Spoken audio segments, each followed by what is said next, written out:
বাবু প্রথমেই আপনার কাছে যাব। বাংলায় এত সমস্যার কথা আপনারা তুলে ধরছেন, আমরা যে স্লাইড দেখালাম মূলত বিরোধীদের অভিযোগগুলো দেখালাম, জমি নীতি নেই, পরিকাঠামো নেই, আইন নেই, শৃঙ্খলা নেই, সত্যি কি নেই? বাংলায় কি আছে যদি আপনারা তার উপরে প্যাকেজ করতেন, আমার মনে হয় আপনাদের প্যাকেজের দৈর্ঘ্য এবং প্যাকেজ দেখানো অনেক সুবিধা হতো। বাংলা তো নেই রাজ্য, নেই নেই যে রাজ্যে কিছুই নেই। এবং কি নেই তার উদাহরণ যদি সর্বশেষ উদাহরণ যদি আপনাদের দিতে চাই, তাহলে কেন্দ্রীয় শিল্প বাণিজ্য মন্ত্রকের যে আইএম পার্ট 2 অর্থাৎ শিল্প বিনিয়োগ হয়ে যাওয়ার পর তার যে সার্টিফিকেশন আছে, কমপ্লিশন সার্টিফিকেট দেওয়ার পর পার্ট বি যেটা আসে, তাতে দেখা যাচ্ছে যে জানুয়ারি মাসে 2024 সালে বাংলায় 6টি শিল্প হয়েছে, 6টি বিনিয়োগ এসেছে এবং সেই বিনিয়োগের পরিমাণ 96 কোটি টাকা আর 877 জনের হচ্ছে এমপ্লয়মেন্টের ব্যবস্থা হচ্ছে। ঠিক এই জায়গা থেকেই বলতে চাই যে 877 জনের এমপ্লয়মেন্ট যদি এক মাসে সরকারের শিল্পক্ষেত্রে হয়ে থাকে, তাহলে বাংলার শিক্ষিত যুবকদের অবশ্যই বিহারে যেতে হবে শিক্ষকের চাকরি করার জন্য। আপনাদের জানিয়ে রাখা দরকার যে 2014 সালের পর পাবলিক সার্ভিস কমিশনের মাধ্যমে স্কুল শিক্ষক নিয়োগ হয়নি, তাই কলকাতার প্রথিতযশা স্কুলগুলোতে, হিন্দু স্কুল, হেয়ার স্কুল, টাকি বয়েজ স্কুল, এই ধরনের যে স্কুলগুলিতে এখন টিচার রিক্রুটমেন্টের জন্য টিচার রিক্রুটমেন্ট না হয় বলে পার্ট টাইমে প্রাক্তনীদের তাদের হেডমাস্টার মশাইরা ডাকছেন। এবং পরিস্থিতি এতটাই খারাপ যে এই যে বিজিবিএস এর প্রশ্ন আপনারা তুলছেন, যে বিজিবিএস এর প্রশ্নে এত বিনিয়োগ হয়েছে এবং যা দেখা যাচ্ছে যে 15 থেকে 19 এই 4 সাল এবং পরের 2 সাল যদি দেখেন, তাহলে 16 থেকে 17 লক্ষ কোটি টাকার বিনিয়োগ প্রস্তাব এসেছে। কিন্তু কেন্দ্রীয় শিল্প বাণিজ্য মন্ত্রকের যে ডেটা, সেই ডেটা বলছে 11-12 হাজার, গড়ে বছরে 2 থেকে 2.5 হাজার কোটি টাকার বেশি বিনিয়োগ পশ্চিমবঙ্গে হয় না।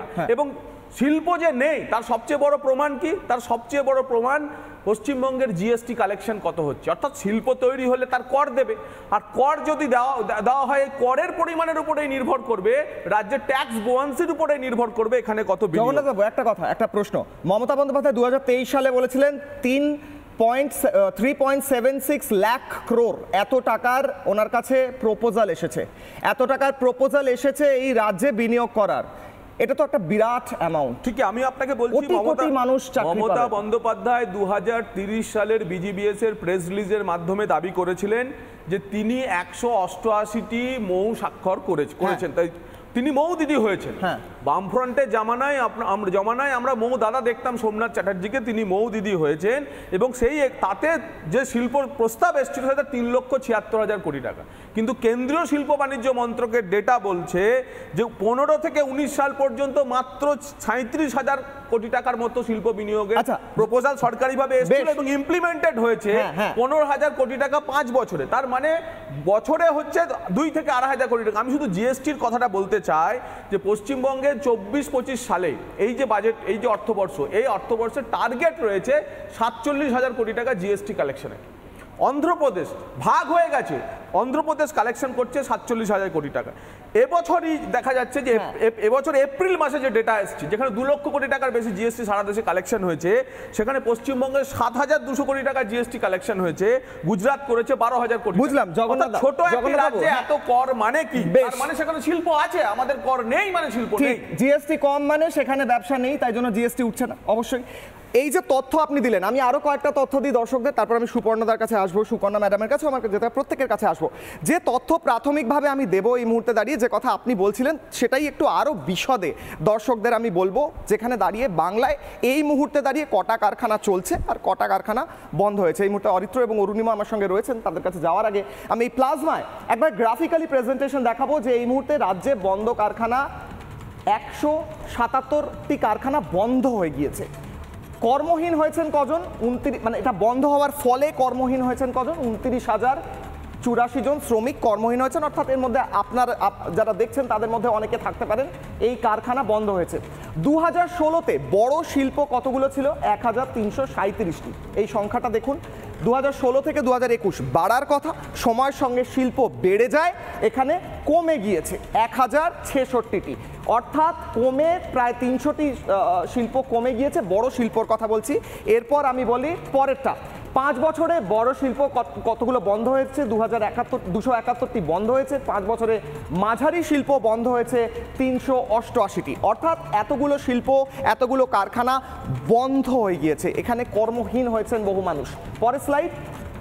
এই মুহূর্তে 5 বছর বড় শিল্প বন্ধ হয়েছে 271, এবং ফার্স্ট স্লাইডটা আমি আরও একবার নিতে বলবো যদি সম্ভব হয়। ফার্স্ট স্লাইডটা, প্রথম স্লাইডটা, 5 বছরের প্রথম স্লাইডটা। রাজ্যে বন্ধ কারখানার সংখ্যা 177, এটা লাস্ট ফিনান্সিয়াল ইয়ারের হিসেব, এবং কর্মহীন 29,084 শ্রমিক। এই 29,084 জন কর্মহীন হয়েছেন শুধুমাত্র এই 177টি কারখানা বন্ধ হওয়ার কারণে। আমার প্রশ্ন এখানে সুপর্ণবাবুর কাছে, যে কারখানা বন্ধ হয়ে যাচ্ছে, রাজ্য সরকারের আবার হিসেব দিচ্ছে উল্টো যে আমাদের অনেক ইন্ডাস্ট্রিয়াল পার্ক হয়েছে, নতুন ইন্ডাস্ট্রিয়াল পার্ক তৈরি করেছি, জমি নতুন করে দিচ্ছি আমরা অনেক কম দামের মধ্যে। এবং এখানে দাঁড়িয়ে আমার যে হিসেব রয়েছে, মুখ্যমন্ত্রী মমতা বন্দ্যোপাধ্যায় 2023-এ বলেছিলেন, আমি যেটা বলছিলাম একটু আগে, 3.76 লাখ ক্রোড় এত টাকার আমাদের বিনিয়োগের প্রস্তাব এসেছে। তো বহু মানুষের চাকরি হওয়ার কথা, আমাদের পরিসংখ্যান বলছে মানুষের চাকরি চলে গিয়েছে, দর্শকরা বলছেন চাকরি কিভাবে হবে? কিশলয় 2015 সাল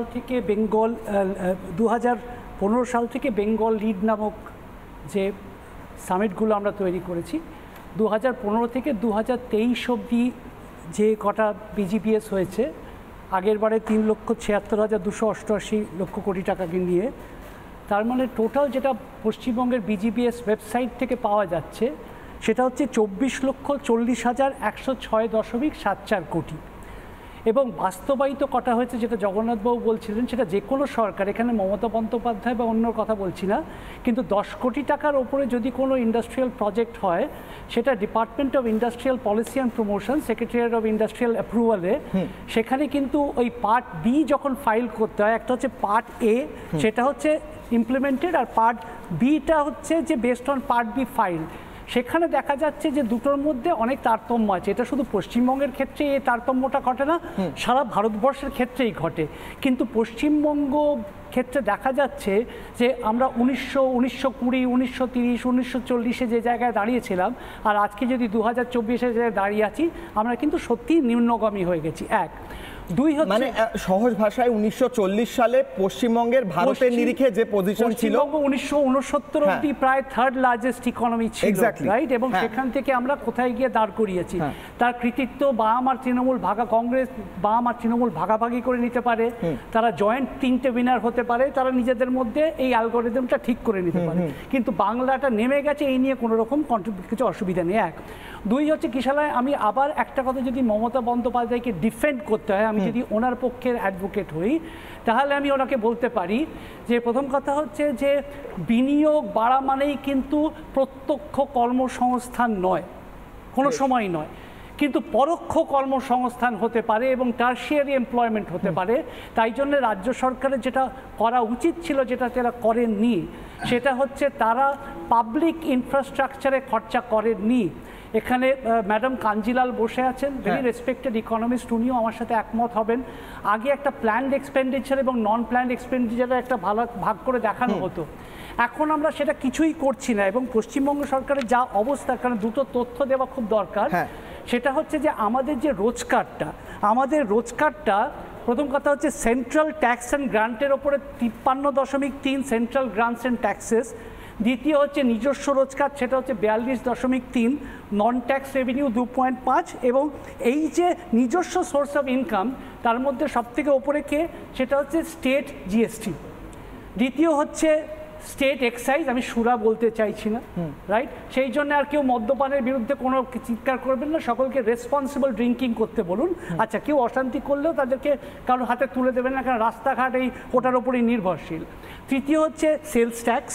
চতুর্থ হচ্ছে স্ট্যাম্প অ্যান্ড রেজিস্ট্রেশন ফি। পঞ্চম হচ্ছে taxes and duties on electricity, আর লাস্ট হচ্ছে ট্যাক্সেস অন ভেহিকল।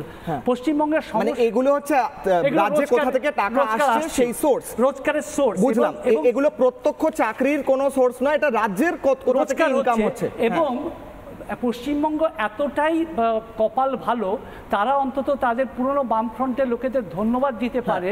তার কারণ ভাগ্যিস শিল্পায়ন হয়নি বলে আমরা জিএসটিতে রোজগার করতে পারছি। কেন?